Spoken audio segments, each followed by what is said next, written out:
Hey Vixen, welcome to Liberated Motherhood TV, where I help kick-ass women become emotionally liberated, free from the oppressive shackles of emotion, social competition, and that nasty inner critic. We are our own worst enemy. I know the mask was one heck of a way to start a video, but to be honest, I'm sure 90% of you are doing the same thing day in and day out. And I bet many of you are wearing that same mask every day to ease social anxiety. But this mask can simply be a smile that you're wearing when you're totally just not feeling it or you're emotionally drained. But I believe it can be hindering if you're truly not comfortable in your own skin. There are those who wear two faces every day because they're scared to be who they really are. And to get to today's point, social self-acceptance and self-love. You can take 5 steps to get to these, and I will go through them today one by one. Okay. Step 1. Silence that nagging inner critic. The voice that says you're not good enough, the voice that says your kids aren't as well groomed as other kids, the voice that says everything you do is subpar. That voice, that nagging inner critic voice that tells you every day and day in and day out that you could be doing better. The one that, in all instances, that inner voice is there to protect us from failure. It's there to, we don't want to feel that failure, so it's there as a protection mechanism. But while it's doing that, it's also hindering you along the way.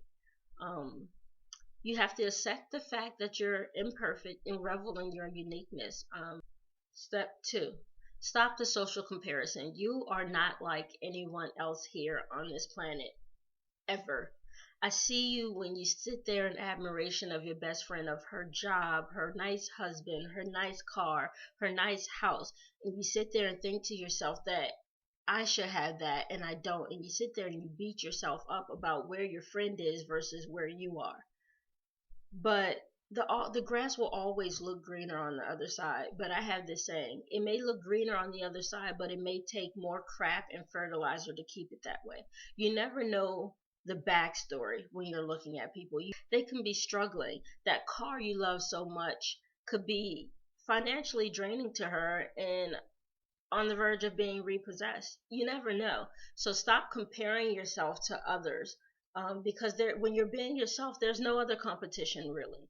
Keeping up with the Joneses thing will keep you on a treadmill for the rest of your life. So stop doing it. There is no competition when you're being yourself because you're the only one. You have that on lock. Step 3. Take time out to love yourself. Again, take time out to love yourself. This goes without saying. You cannot expect someone to love you if you do not love yourself. And you may be sitting there saying, of course I love myself. Why wouldn't I love myself? I'm freaking awesome.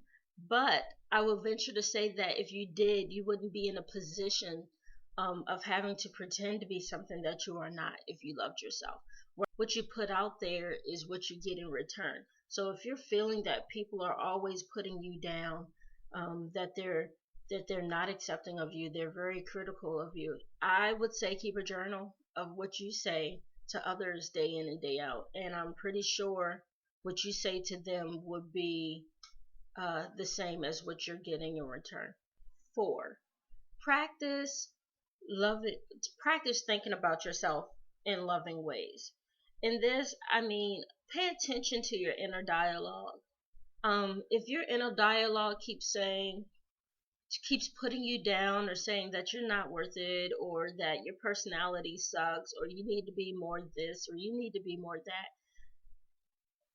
that's not healthy because that inner dialogue is coming from you. That's coming from a place of low self-esteem and low self-confidence. When you start to love yourself and start thinking about yourself in healthy ways, it could start that verge of self-confidence that you need to get through the day, and you could be a lot happier when you're yourself. Last but not least, get rid of those unspoken contracts. You know, the ones you have with your husband, your mom, your friends, and everybody else, where you expect them to make or keep you happy. Everyone creates these unconscious contracts. I have them myself, and I have to check myself a lot. From childhood to adulthood, we create conditions which we rely on other people to perform certain actions to make us happy. Um, and a lot of times they don't live up to those unspoken contracts, a lot of times because they don't even know they exist. The only person you can control is yourself.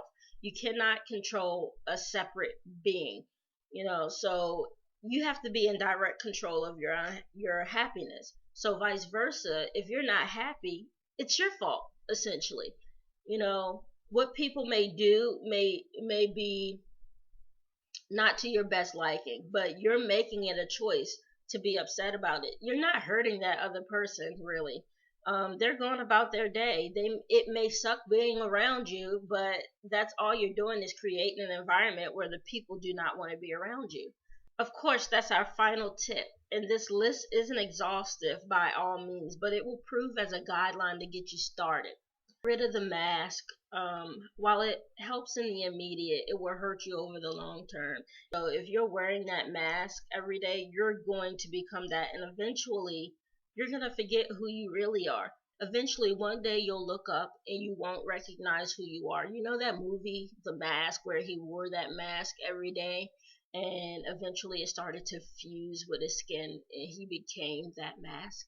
That is what will happen to you. You will absorb that personality that you're pretending to be, and then you'll finally forget who you really were. If you like the content, please like it and share it.